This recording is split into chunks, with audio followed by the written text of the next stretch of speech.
Hello and welcome to the Hardcore Soft Skills Podcast. This is Yari Caro. In each episode, we delve into a different skill with the help of an expert. After each episode, you can start applying what you have learned to advance in your career. In today's episode, we will talk again about the topic of creativity. We just discussed the skill in our previous episode with an interview with Natalie Nixon, but I love this skill so much that I did not want to miss the opportunity to address this again. This time, our guest is Noah Askin. Noah Askin is an assistant professor of organizational behavior at INSEAD Business School, located in France, where he teaches organizational design and leadership. Noah is interested in social and cultural networks, creativity, and innovation. His current research is focused on areas such as music chart and industry dynamics, and what factors contribute to creativity. I met Noah during one of his 15 minutes office hours. Well, since the pandemic started, he decided to open the calendar to anyone, yes, anyone, who would simply like to schedule 15 minutes to chat with him about whatever you preferred. We will talk about this experience, his research in music, and elements for creativity. Let's listen.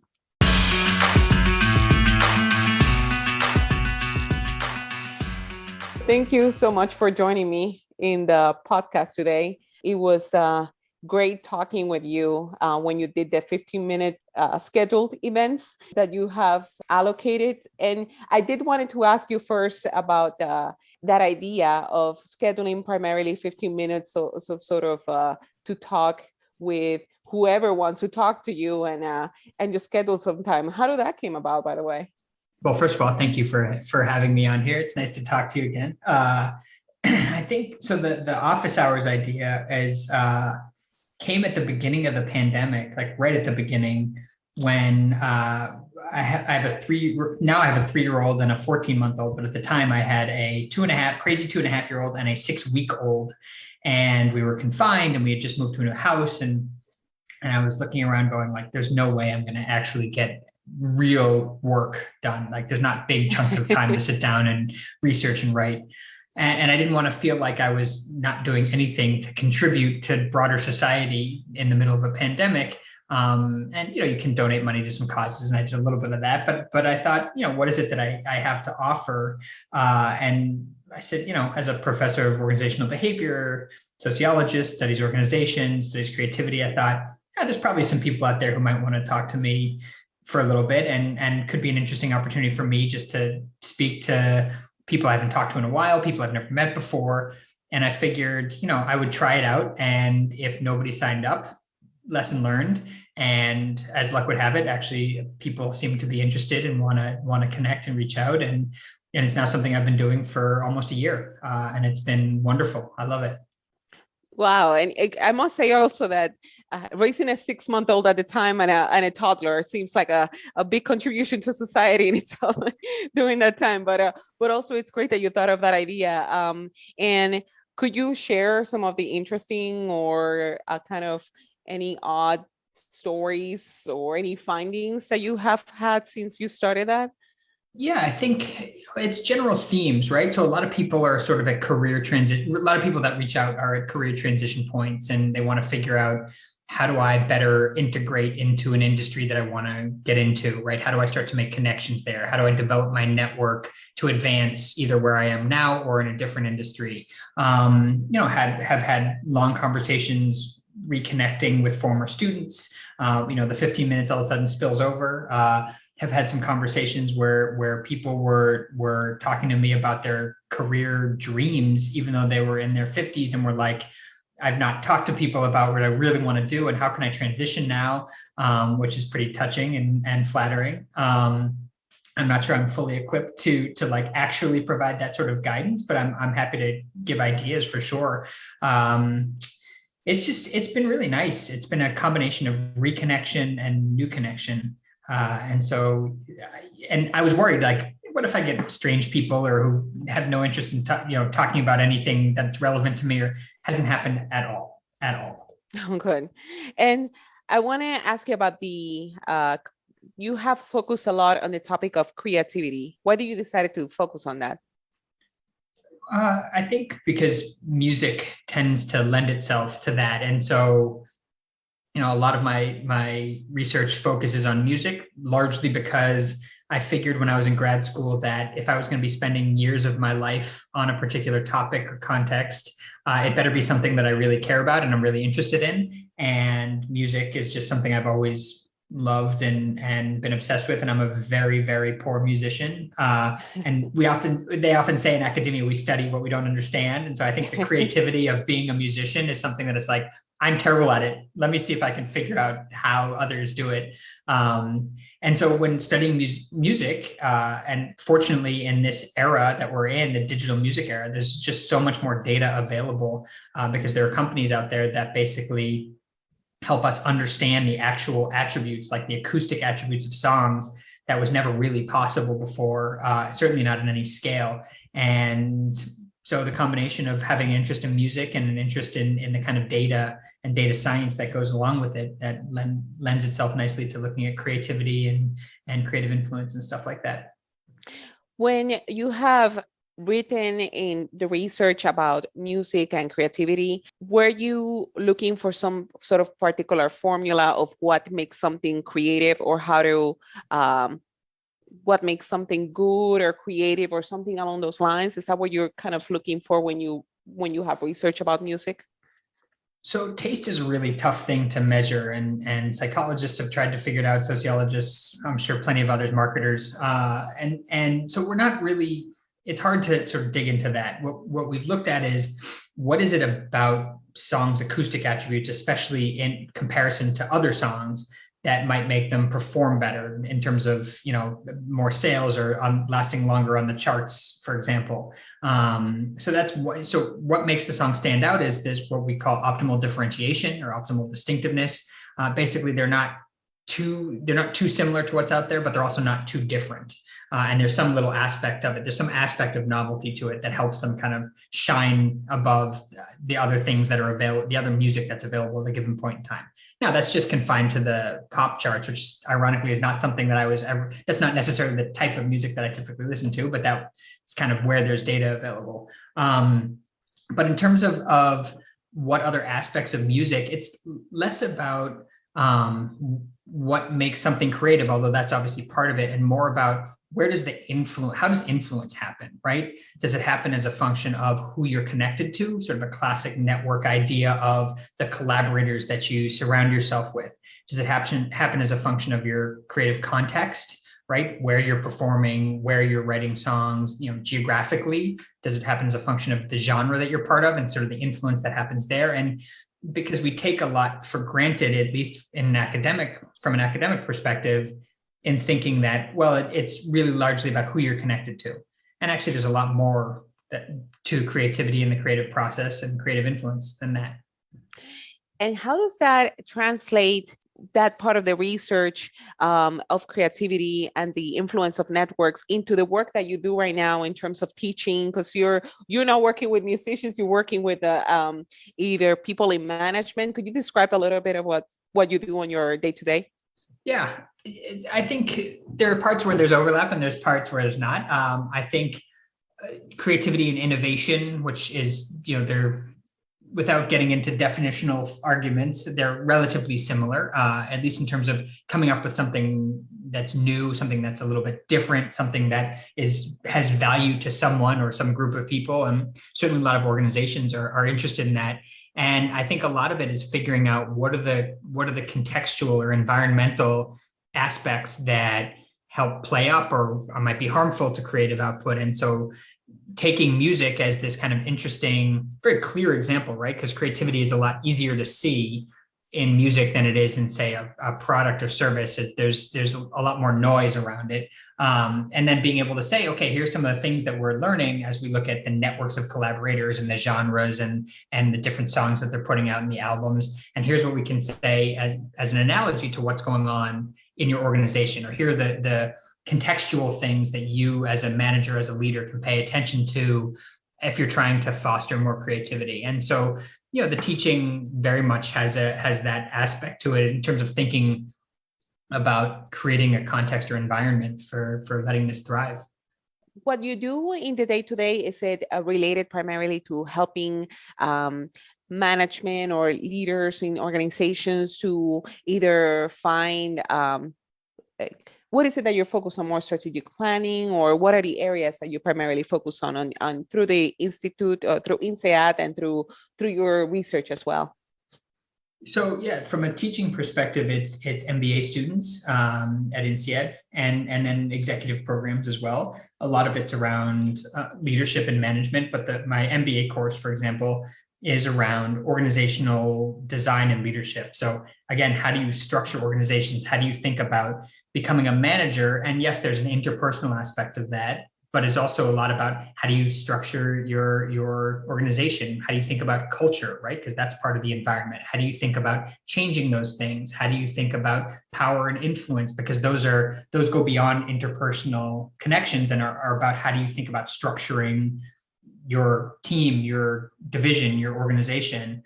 And so that's really where the spillover is. And I spend a lot of my time teaching that, reading what else is out there, thinking about different organizations and figuring, how can I provide frameworks for people who haven't often thought about all these kind of invisible dynamics, right? The networks social networks that exist within organizations, give them frameworks to be able to think about them, potentially change them, and do something effective with them. Great. And when it comes, since we're in the theme overall of creativity, and how can organizations, or actually, what are some of the errors that organizations commit when it comes to trying to implement either creativity or innovation initiatives that you have seen? So innovation and creativity are about culture from my perspective. And so, right, you don't get to anything creative without allowing lots of trial and error and figuring things out and testing this and seeing what works and what doesn't. And a lot of organizations, especially, in an increasingly competitive, rapidly changing environment, are like, we need innovation right now, like do it. And it's not really how it works. I mean, there are processes, right? The design thinking process is likely to lead to more innovation, but part of that process is testing and learning and trial and error and talking to customers and talking to experts across different fields, having a culture where you can try a bunch of stuff out and fail, and that's cool, and you learn something from it and you move on. And it's certainly more intricate and a little bit more difficult than that. But I think from my perspective, a big aspect is, do organizations have the right cultural angle and the right mindset to allow creativity to emerge, which is the way that it happens. It's very difficult to do sort of with a rigid checklist and process. There are probably others who would argue that that's actually not the case, but that's been my experience and my perspective on it. And how about for individuals or leaders or people in management in their own work? Are there any recommendations that you have for kind of trying to cultivate that aspect of creativity? A lot of it has to do with connections to new and different ideas and figuring out ways to integrate them. And so from my perspective, I think a lot of it has to do with not being overly focused, right? Not just sitting and being narrowly focused on whatever your immediate topic is all the time. Obviously, that's going to take up the bulk of your time, but to the extent that you have hobbies, you have other interests, you read from different fields, from different industries, from fiction, from science fiction, all of these things expose different ideas that most of those ideas are not going to be directly applicable in your day job necessarily, but there's going to be little gems, little things that you pull in. Oh, that actually reminds me, draw an analogy to something that you're dealing with, and provides little connections that enable individuals to be more creative. And the same thing happens when you're connected to people that view the world a little bit differently. Not necessarily because they have dramatically different values than you do, but because they have a different background, or they study something different, or they're sitting in a different part of the organization, they communicate with different stakeholders, whatever it is. Just that slightly different insight is going to trigger new and different ideas and allow you to hopefully generate something new and creative. Yeah, I want to know more in terms of the research that you're doing now that you're interested in. Are you continuing to do any particular research in the area of music or in any other specific areas that may not be related to that? Yeah, so we're actually just working on a project right now on gender differences in creativity, and again, looking at music. And what's interesting is, and this is something that's actually been found in other areas, that women in these types of environments where they're dramatically underrepresented tend to be stronger because they have to be, right? To get in, to stay in whatever the field is, whether it's music, whether it's politics, whether they tend to be better performers. And so we find that they're putting out more creative songs. Okay, that's interesting. But what does that mean? Well, because music is ultimately pretty collaborative, what does that mean for the different people in music? And what we found, and this is something that's not yet published, but hoping it will be relatively soon, is that this is for solo performers, like people who bill themselves as solo performers, which means they have collaborators, but it's not like a band altogether. And so for male performers, the more contact that they have with female collaborators, the more creative the songs they put out, right? So from a contact, right, working together helps their creativity. But when they're associated with gendered genres, so like genres that tend to have more women and tend to be associated as like female genres, they actually put out sort of more, male performers put out kind of more rudimentary, less creative work. And our hypothesis is that there is some sort of status threat, right? Being associated with a genre that is typically feminine sort of makes you go the main route. You try not to step out too much. And so they're putting out stuff that tends to be a little bit less creative, it looks like. That's very interesting. And that makes me think, actually, is there any application to that, or any in terms of the management world, that could be any particular parallels to that? Sure. I mean, unfortunately, a lot of organizational life tends to be male, not necessarily male dominated anymore, but male majority.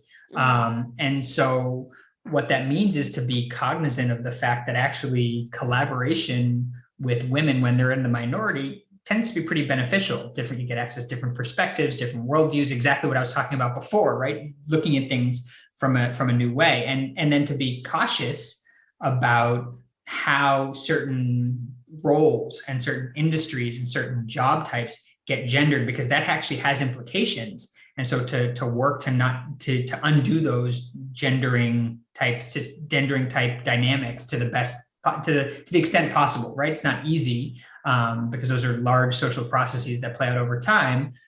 But if that, to the extent it's possible, that's a real benefit for everyone. Yeah, indeed. And I did like your advice in terms of seeing what you talked about before, of kind of creating, exposing ourselves to different ideas, or different things that doesn't have to do with our particular roles right now.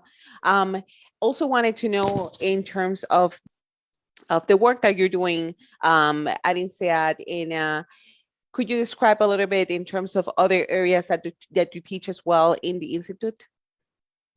Yeah, so the other area, and it's somewhat related, is around networks and networking, and somewhat connected to my office hours idea. But really focusing on, right, how can MBA students, managers, executives think about and better understand their social network, their social environment, and how can they not only think about what the nature of their connections look like, but actually how they can grow, develop, expand. Yeah, well, and what advice do you have in terms of how can we enrich the level of our networks, or I guess the quality of our networks? Is there anything that we could be doing and implementing right now to kind of improve that? Well, yeah, during the pandemic, most people's networks have tended to shrink, right? Yeah. We're not running into those people in the office, because most people aren't in offices. Those of us that are fortunate enough to be able to work from home, we're not seeing and running into people that we had a small relationship with, but wouldn't otherwise communicate with unless we bumped into them. And so I think the idea is not, I wouldn't necessarily think about like the quality of your network, although some people can, and there's nothing wrong with that. I just think about access to others and access to diversity and diverse opinions. And that can come in all sorts of shapes and sizes, right? It doesn't have to come from political or value diversity. It could come from age differences, gender differences, geographic or national and cultural differences. And so just finding ways to reach out and connect with people that don't kind of look and think exactly like you do is really important.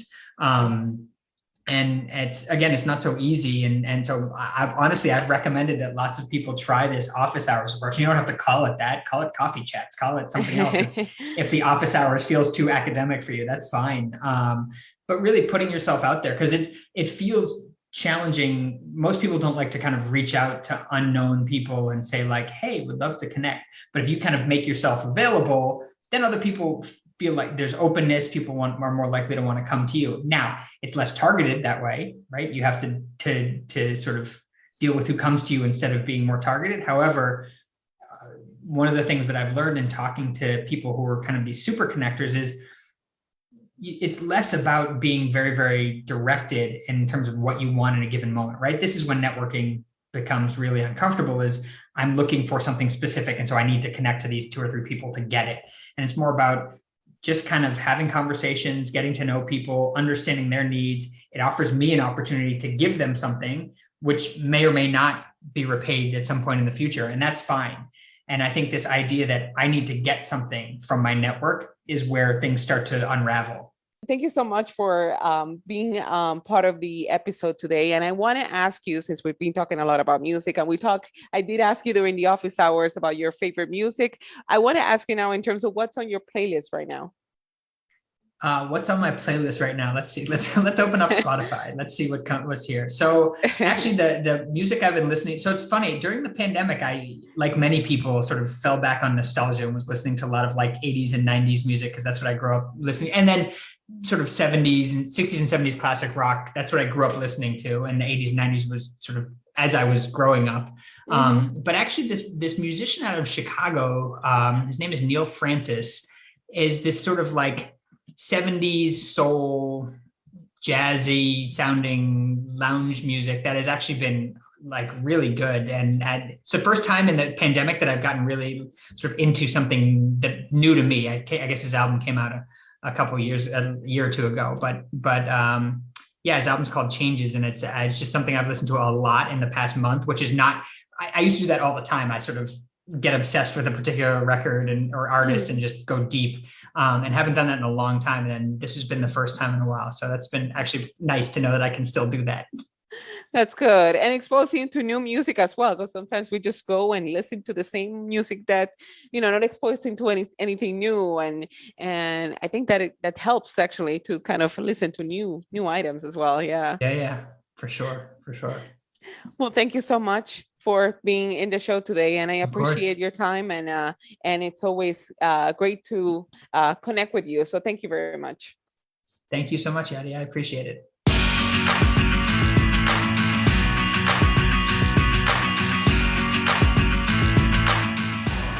Thank you for listening to another episode of the Hardcore Soft Skills Podcast. I have more resources for you from today's episode. Just go to the website hardcoresoftsskillspodcast.com and subscribe to receive the weekly lessons. If you like what you've heard, give us a 5-star review via the website or via Apple Podcasts, and share with others as well. Thank you, and until the next episode.